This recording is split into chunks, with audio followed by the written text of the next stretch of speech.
पाकिस्तान में psychological issues को नज़रअंदाज क्यों किया जाता है और इसको जादू टोने के साथ क्यों जोड़ दिया जाता है?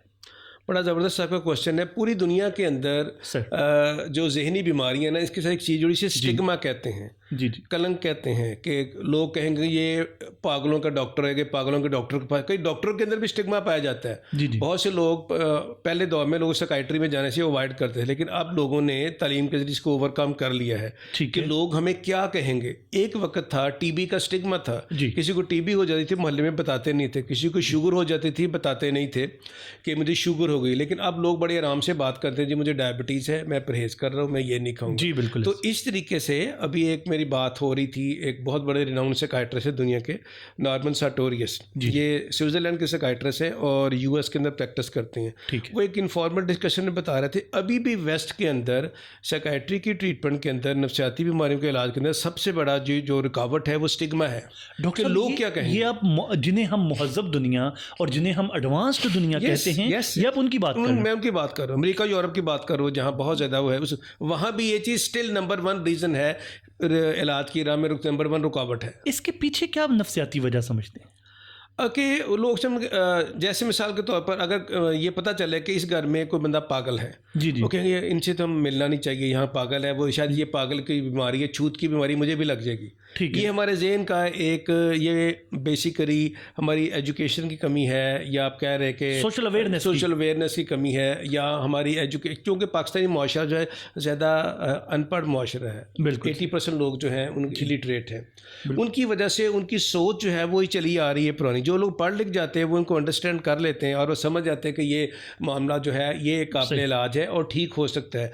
शुगर, दमा, ब्लड प्रेशर से कई गुना ये आसान और इजी बीमारी है, इसका इलाज भी हो जाता है और मरीज़ बिल्कुल नॉर्मल लाइफ भी गुजार सकते हैं अगर उसको वो अंडरस्टैंड कर लें और शुरू में इसको जान लें, समझ लें कि ये मसला आ रहा है। डॉक्टर साहब, अभी आपने भी अपने जुमले में फरमाया, क्या नफ्सियाती मसाइल को ज़हनी मरीज़ कहना जस्टिफाइड है?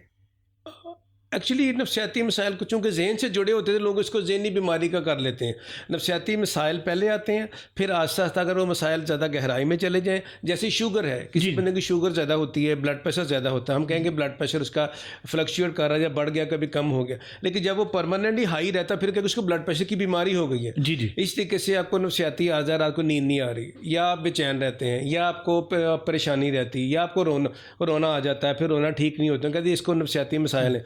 अगर वो उसका इलाज नहीं होता और बंदा उसको ओवरकम नहीं कर पाता, क्योंकि हर इंसान के अंदर एक रेजिलियंस पाई जाती है, हर इंसान को अल्लाह ताला ने ऐसा बनाया है कि वो अपने मसाइल को ओवरकम कर लेता है।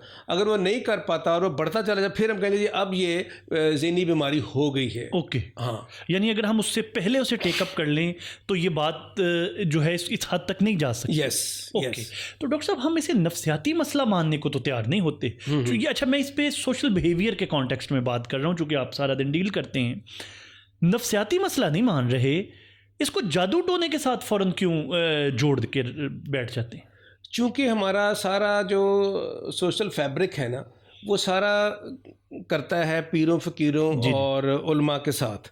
हमारा कोई भी घर में मसला होता है, शादी का मसला होता है, तो हम अपने आलम से या अपने मौलवी साहब से पूछते हैं कि बच्ची का निकाह करना है या शादी करनी है, रिश्ता आया, आपका क्या ख्याल है। जी जी, इसी तरीके से घर में कोई ऐसा मसला भी आता है, कोई नफ्सियाती, उसके लिए हम उन्हीं से रब्ता करते हैं। ये हमारा एक रिफ्लेक्स बना होता है, हमारी एक आदत बनी है, एटीट्यूड है, हम इसलिए उस तरफ जाते हैं और वो फिर इसको यूज़ करते हैं। बहुत से अच्छे लोग हैं, नेक लोग हैं, जो दीन की तरफ, वो दीन का रास्ता बताते हैं ना जी। आप मिसाल के तौर पर डिप्रेशन हो तो कहते हैं वद्दुहा वल्लैल सूरत है, अल्लाह ताला ने दी है, वो आप पढ़ते रहा करें। अगर आपको लगता है कि आपको नज़र लग गई है तो आप सूरत फलक, सूरत नास पढ़ते रहें, अपने ऊपर दम करें, वो तो बरहक चीज़ है। फिर वो और चीज़ों में आप ये करें, आप उसमें पैसे खर्च करें, आप इतना सदका दें, आप मुर्गा लेके आएँ, आप बकरा, वो फिर उन चीज़ों में आगे वो फिर बिदअतें और बाकी चीज़ें शामिल हो जाती हैं। बिल्कुल सही, बिल्कुल सही। वैसे आपके यहाँ जो लोग आते हैं पेशेंट्स क्लिनिक में, उनके यहाँ ये रुझान कितना पाया जाता है?